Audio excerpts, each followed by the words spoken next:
This video is a simple reminder to aware everyone about breast cancer. So why I have made this video? Because अक्टूबर का जो महीना है वो breast cancer awareness month के तौर पे जाना जाता है। क्यों इस मंथ को अवेयरनेस ऑफ ब्रेस्ट कैंसर के मंथ के तौर पे जाना जाता है?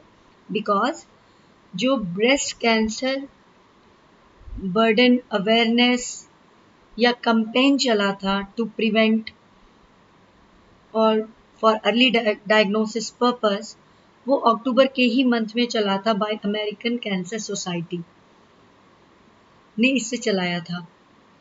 तो इस वजह से जो है अक्टूबर के मंथ को हर साल ब्रेस्ट कैंसर अवेयरनेस मंथ के तौर पे जाना जाता है और इस मंथ में जगह जगह जो भी सेंटर्स हैं वो अवेयरनेस प्रोग्राम चलाते हैं ताकि पब्लिक को अवेयर किया जा सके। तो हम जान जाते हैं कि what is breast cancer. Breast cancer जो है वो एक एबनॉर्मल टाइप ऑफ सेल्स की ग्रोथ होती है जो बहुत फास्ट होती है। इतनी फास्ट होती है कि अगर इसको सही टाइम पे डायग्नोस नहीं करें तो ये पूरी बॉडी में स्प्रेड हो सकता है और ये बहुत जल्दी जो है अदर ऑर्गन्स में लाइक लंग्स में, बोन्स में बहुत जल्दी स्प्रेड हो जाता है। इस डिजीज का बर्डन कितना है? Every year 2.3 million cases of breast cancer या more than 2.3 million cases of breast cancer जो है वो रिपोर्ट किए जाते हैं।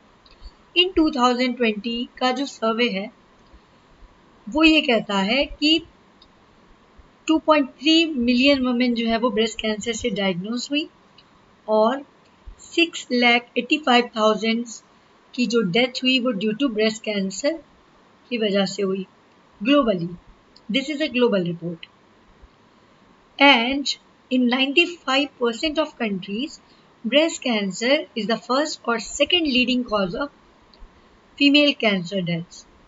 So we can see that this problem is very huge. Who is at risk? किन लोगों में ये ज्यादा हो सकता है? सबसे पहले जेंडर की अगर हम बात करें तो फीमेल जेंडर। अब यहाँ पर ये क्वेश्चन हो सकता है कि ब्रेस्ट तो फीमेल का ऑर्गन है तो फिर ये फीमेल में ही होगा, बट ऐसा नहीं है।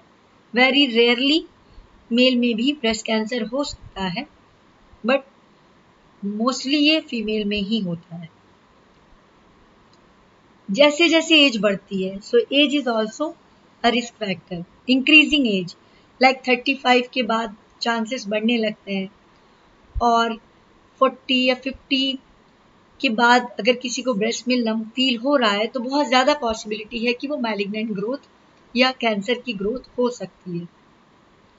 इसी तरह से जो ओबीस फीमेल्स हैं या जो मोटी औरतें हैं उनमें ज़्यादा देखा जाता है एज कम्पेयर टू थिन और means low BMI females.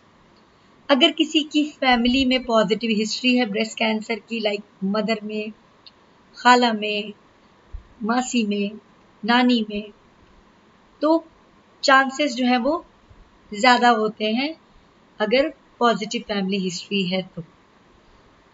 Alcohol का बहुत ज़्यादा अगर इस्तेमाल कोई फीमेल करती है तो उनमें भी चांसेस ज़्यादा होते हैं।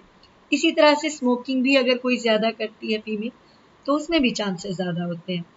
बहुत ज़्यादा अगर रेडिएशन का एक्सपोजर हो जाए या बहुत अर्ली एज में अगर पीरियड्स स्टार्ट हो जाए, nowadays it is very common. हम देख सकते हैं कि पीरियड के जो स्टार्ट होने का ईयर है पहले 13-14 ईयर्स हुआ करता था बट नाउअडेज 11 ईयर्स 12 ईयर्स। तो ये भी अपने आप में एक रिस्क फैक्टर है फ्यूचर में ब्रेस्ट कैंसर डेवलप होने का। No breast feeding. अगर कोई लेडी अपने बच्चों को फीड नहीं कराती है, ब्रेस्ट फीडिंग नहीं कराती है, टॉप फीड कराती है, बॉटल फीडिंग कराती है तो उन लोगों में भी चांसेस ज़्यादा होते हैं। तो ट्राई ये करना चाहिए कि ज़्यादा से ज़्यादा इंकरेज करना चाहिए फीमेल को कि वो अपने बच्चों को ब्रेस्ट फीड कराएं। Late menopause. मीनोपॉज कहते हैं जब पीरियड बंद हो जाते हैं परमानेंटली।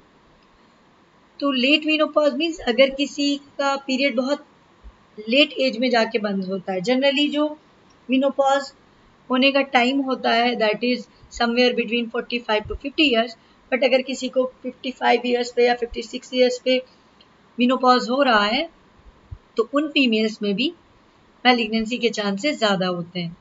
नल्ली पैरिटी मीन्स अगर किसी को एक भी बच्चे नहीं है या एक बार भी उसकी डिलीवरी नहीं हुई है तो आप देख सकते हैं कि अगर उसको एक भी बच्चे नहीं है तो there will be no breast feeding, तो ये भी अपने आप में एक रिस्क फैक्टर हो सकता है। सो ये जो है वो रिस्क फीमेल्स हैं या एट रिस्क फीमेल्स हैं जो इनमें से किसी भी कैटेगरी से बिलोंग करती हैं। बट ये ज़रूरी नहीं है कि अगर इनमें से किसी को कोई रिस्क फैक्टर नहीं है तो वो सेफ है या उसको ब्रेस्ट कैंसर नहीं होगा, ऐसा नहीं है। Half of the breast cancers occur in females with no specific risk factors other than sex and age. तो इनमें से कोई रिस्क फैक्टर ना होते हुए भी जो है मैलिग्नेंसी हो सकती है या ब्रेस्ट कैंसर हो सकता है, बट कॉमनली ये रिस्क के साथ ज़्यादा देखने को मिलता है। साइन एंड सिम्टम मीन्स अलामात क्या होंगे, लक्षण क्या होंगे इस बीमारी के। ब्रेस्ट में लंप का फील होना या एक गांठ का फील होना। अगर गांठ नहीं फील हो रही है तो स्किन या ब्रेस्ट कहीं पे थिक फील होगा, और ज़रूरी नहीं है कि वो पेन के साथ हो, विदाउट पेन भी हो सकता है। ज़्यादातर वो विदाउट पेन ही होता है। क्योंकि ब्रेस्ट में गांठ डेवलप होगी तो उसका साइज जो है वो चेंज हो जाएगा, शेप अल्टर हो जाएगा या चेंज हो जाएगा। और ब्रेस्ट का अपीयरेंस मीन्स देखने में ब्रेस्ट नॉर्मल ब्रेस्ट से थोड़ा अलग दिखाई देगा because of the growth. But ज़रूरी नहीं है कि इनमें से कोई भी चेंज आपको दिखाई दे। अगर बहुत अर्ली ग्रोथ है तो उसको सिर्फ फील किया जा सकता है, आँख से नहीं दिखाई दे सकता है वो। तो इसीलिए ये जो चेंजेस हैं कि साइज और शेप और अपीयरेंस, ये जब लम्प या ट्यूमर या कैंसर जब बहुत बड़ा हो जाता है तभी ये सारे चेंजेस आपको दिखाई दे सकते हैं। डिम्पलिंग, गड्ढे पड़ना। ब्रेस्ट की जो स्किन है उस पर अगर कहीं आपको गड्ढा दिख रहा है, पिटिंग दिख रही है जो कि पहले नहीं थी, या फिर उसका कलर चेंज हो रहा है स्किन का, किसी एक जगह पे वो रेड हो रही है या नॉर्मल कलर दिख रही है, नॉर्मल स्किन से हट के कलर दिख रहा है, तो वो भी एक बहुत ही इम्पॉर्टेंट साइन है ब्रेस्ट कैंसर का। इसी तरह से जो निपल होता है उस या उसके सराउंडिंग में जो स्किन होती है जिसको एरियोला कहा जाता है, तो उसमें अगर कुछ एबनॉर्मेलिटी दिख रही है, लाइक सबसे कॉमन जो होता है वो रिट्रैक्शन, रिट्रैक्टेड निपल मीन्स ये नॉर्मल होती है निपल, अगर इसमें कुछ इस तरह से ये अंदर की साइड जाने लगती है निपल तो इसको कहा जाता है रिट्रैक्टेड निपल। तो इस तरह का अपीयरेंस जो कि पहले नहीं था, सडन डेवलप हुआ या रिसेंट डेवलप हुआ, उस केस में ये मैलिग्नेंसी या कैंसर का साइन या लक्षण हो सकता है। निपल से किसी भी तरह का एबनॉर्मल सिक्रीशन होना या फ्लूइड आना, उसको जब प्रेस करेंगे निपल को, अगर उसमें से कोई भी एबनॉर्मल कलर का फ्लूइड आए, लाइक ब्लड वाला फ्लूइड आए या फिर कोई ब्राउनिश कलर का या ग्रीनिश कलर का, अगर उसमें से फ्लूइड डिस्चार्ज हो रहा है on pressing the nipple, so that is very important sign of breast cancer. So WHO ने जो ग्लोबल इनिशिएटिव लिया था, ठीक है, जिसके अकॉर्डिंग WHO का टारगेट है कि वो मीन्स 2040 तक मीन्स 2040 तक almost 2.5 million breast cancer death को ग्लोबली जो है वो कम कर सके या रोक सके। तो ये WHO का इनिशिएटिव है and this initiative is called as global breast cancer initiative. और इसका जो ये ऑब्जेक्टिव है कि 2.5 मिलियन ब्रेस्ट कैंसर डेथ को ये ग्लोबली प्रिवेंट कर लेगा। सो दैट इज और that can be achieved through health promotion. Health promotion means healthy रहने के जो तरीके हैं और लोगों को एजुकेट करना इसके साइन एंड सिम्टम्स के लिए कि क्या साइन एंड सिम्टम्स होते हैं, कैसे आप इसको डायग्नोज करें, ठीक है, कब आपको पता चले क्या इसके लक्षण हैं। अगर हम पब्लिक को अवेयर करें या लोगों को एजुकेट करें, कम्युनिटी को एजुकेट करें, तो वो सही वक्त पे अपनी बीमारी को पहचान सकें और डॉक्टर से सलाह व मशवरा ले सकें।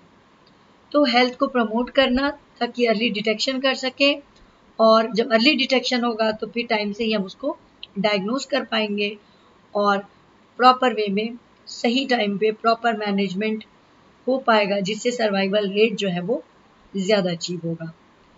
तो ये जो है वो स्ट्रैटेजी है to achieve the objective by WHO। अब प्रिवेंशन के लिए हम क्या कर सकते हैं, किस तरह से इसको प्रिवेंट कर सकते हैं, लोगों को हम क्या समझा सकते हैं और लोगों को किन चीज़ों पे ध्यान देना है। तो सबसे पहले है कि अपना वेट मेंटेन रखें, चूँकि मैंने बताया है कि ये ओबीस फीमेल्स में ज़्यादा कॉमनली देखा जाता है। तो वेट मेंटेन रखें, फिजिकल एक्टिविटी ज़्यादा करें, क्योंकि अगर फिजिकल एक्टिविटी कम होगी, फैट डिपोजिशन ज़्यादा होगा, ओवरवेट होंगे, ओबेसिटी होगी, अपने आप में एक रिस्क फैक्टर बढ़ जाएगा। उसी तरह से अगर बहुत ज़्यादा अल्कोहल इंटेक है या सिगरेट स्मोकिंग है तो उसको अवॉइड करें, हो सके तो कम्प्लीटली स्टॉप करें, अगर कंप्लीट नहीं कर सकते तो एटलीस्ट उसको मॉडरेशन में ले आए। ब्रेस्ट फीडिंग को प्रमोट किया जाए ताकि फीमेल्स जो है वो ज़्यादा से ज़्यादा ब्रेस्ट फीड कराएं अपने बच्चों को, ताकि फ्यूचर में ब्रेस्ट कैंसर का रिस्क जो है वो कम हो जाए उन फीमेल्स में। इसी तरह से ओरल कॉन्ट्रासेप्टिव पिल्स जो आती हैं और जो हार्मोन थेरेपी है वो बहुत लॉन्ग टर्म तक यूज़ ना करें। अगर किसी वजह से ज़रूरत है कि उसका लॉन्ग टर्म तक इस्तेमाल करना है तो उसके रिस्क को जो है वो डॉक्टर से डिस्कस कर लें कि इतने लॉन्ग टर्म तक अगर यूज़ करेंगे तो इसके क्या रिस्क हैं और व्हाट आर द बेनिफिट्स, तो उसके अकॉर्डिंग जो है वो डिसीजन लिया जाए। Next is discussion with your doctor in case of family history. अगर पॉजिटिव फैमिली हिस्ट्री है तो अपने डॉक्टर से सलाह और मशवरा लें कि किस तरह से जो है वो इस केस में जो है वो प्रिवेंशन ले सकते हैं या बच सकते हैं। So this was all regarding breast cancer awareness. So hope you all are able to understand and you will aware also others. So thanks for watching.